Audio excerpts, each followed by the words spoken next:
Hello అండి. ఇవాళ నేను మీకు చూపిస్తున్న రెసిపీ అయితే చికెన్ 65, అది కూడా నా స్టైల్లో. Welcome back to Kashvika's food. కావాల్సిన పదార్థాలన్నీ ఇక్కడ నేను లిస్ట్ అవుట్ చేశానండి, చూసేసేయండి.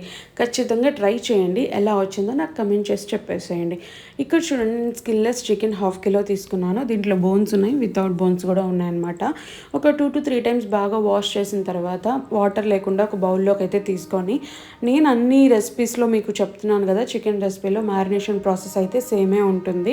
అది మన మీద డిపెండ్ అవుతుంది, మనం ఏమేమి మసాలాలు పౌడర్లు వేసుకోవాలా వద్దు అనేది. సో చూడండి, ఆల్మోస్ట్ ఇక్కడ నేను అన్నీ అయితే వేసుకున్నాను. ఉప్పు, కారం, పసుపు, ధనియా పౌడర్, జీలకర్ర పౌడర్, గరం మసాలా, అలాగే మిరియాల పౌడర్, ఇవన్నీ వేసుకున్నాను. మీకు కావాలి అనుకుంటే ఈ ప్లేస్లో నిమ్మకాయ, పెరుగు, అల్లం తెల్లగడ్డ పేస్ట్ ఇవన్నీ వేసుకోవచ్చు. నేనైతే అన్నీ వేసుకున్నాను. మీకు వద్దనుకుంటే ఏదైనా మసాలాలు స్కిప్ చేసి నార్మల్గానే చేసుకోవచ్చు. సో మీరు స్కిప్ చేయాలి అనుకుంటే నార్మల్ ఉప్పు, కారం, పసుపు, అలాగే చికెన్ మసాలా వేసుకోండి, లేదంటే ధనియా వేసుకోండి. ఇవైనా కొంచెం బాగుంటుంది టేస్టీగా. ఆ తర్వాత చూడండి, 2 నుంచి 3 టేబుల్ స్పూన్ల కార్న్ఫ్లోర్ వేసుకున్నాను. నా దగ్గర బియ్యపు పిండి లేదండి, రైస్ ఫ్లోర్ ఉంటే మీరు అది కూడా యాడ్ చేసుకోండి. అలాగే నేను కొంచెం కలర్ వేసుకుంటున్నాను. మీరు పిల్లలకి ఇచ్చే పని అయితే కలర్ అవాయిడ్ చేయండి. ఆ తర్వాత చూడండి, కొంచెం అజ్వైన్ అంటారు కదా, అది కూడా వేసుకున్నాను నేను. ఆ తర్వాత ఒక ఎగ్ కూడా చూడండి పగలగొట్టి వేసుకున్నాను. బాగా అయితే నేను ఇవన్నీ కలిసేటట్టు అయితే కలుపుకున్నాను.